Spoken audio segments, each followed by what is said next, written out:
Thank you. Congratulations. I think Thank you're you, a really Senator. good choice. You're a lieutenant colonel in the Army Reserves, is that correct? Yes, Senator. What do you do? I'm currently an international law officer for a civil affairs command based in Fort Wadsworth, New York. So you're a JAG officer? Yes, Senator. So if Pete Hexba gives you a hard time, call me. Right, yes, Senator. You got it. So, so Senator Whitehouse and myself have been working on climate issues for a long time, and I saw that you were chairman or a member of the Bipartisan Climate Solutions Caucus, is that correct? Yes, Senator. Why'd you do that? I represented a district where I was hearing from constituents on both sides of the aisle of how important it is that I was doing everything to fulfill their priorities, their policy pursuits. It matters They to your wanted me to join it. constituents. Your constituents concerned about the environment. Very much so, Senator. Okay, well, and I think they're right to be. In terms of fires, and God bless the people of California. We want to help them as much as we can, quick as we can. Helena came through South Carolina and North Carolina. It's just very tough. Let's help people. Is it okay to try to look at lessons learned when you look at disasters? What can we do better next time? We must do that, Senator. Yeah, I would encourage you to not be deterred from looking at lessons learned, no matter where it happens in any part of the country. Let's learn from these disasters, see if we can do better next time. So one thing that I find fascinating is I can tell you what states grow corn because they want to talk about ethanol.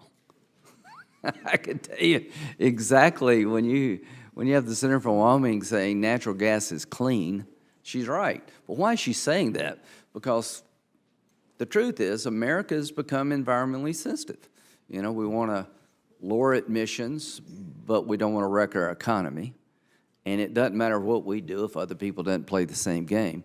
So the good news for me to this committee is that energy-producing states, when that energy source seems to have a positive environmental impact, they're proud of it. Nuclear power, do you think nuclear power should be part of the mix? Yes, Senator. Yeah, me too. I think small modular reactors need to be looked at again. We had disasters building big nuclear power plants, but they're non-emitting sources of fuel. Like every other fuel source, they have their problems and downside, but I'm glad, I think my state has the most power from the nuclear industry per capita than any state in the nation, and I'm a big fan of trying to expand our nuclear power footprint. Look forward to working with you. Now, no matter what we do here, I think a lot of us feel like we've gone too far. EPA's ignored the law. They kind of have a political agenda rather than a congressional agenda, or they violate Supreme Court holdings. We'll have that debate among ourselves. But one thing I think we need to look at, no matter what we do here, we all care about the environment. But when it comes to CO2 emissions, let's just use that. China and India, the Paris Accords, to me, were insufficient to the task. I've been working with Senator Whitehouse.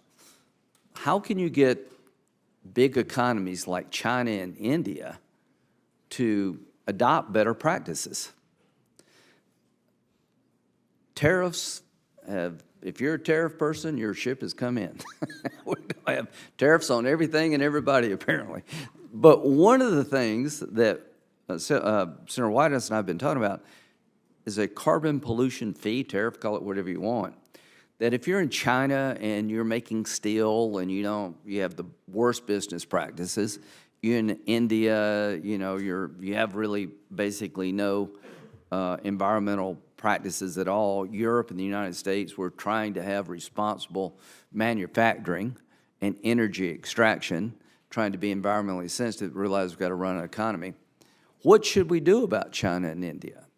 Do you like the idea, or at least you open-minded to the idea, that people who basically use unsound science, reckless environmental policy, maybe it's time for them to pay a fee?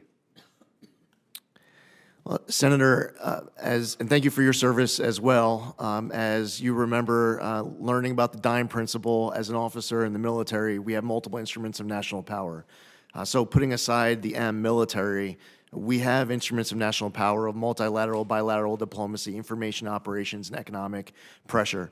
We need to be utilizing all instruments of national power to be able to deal with adversaries abroad across the spectrum of all the issues that face our country.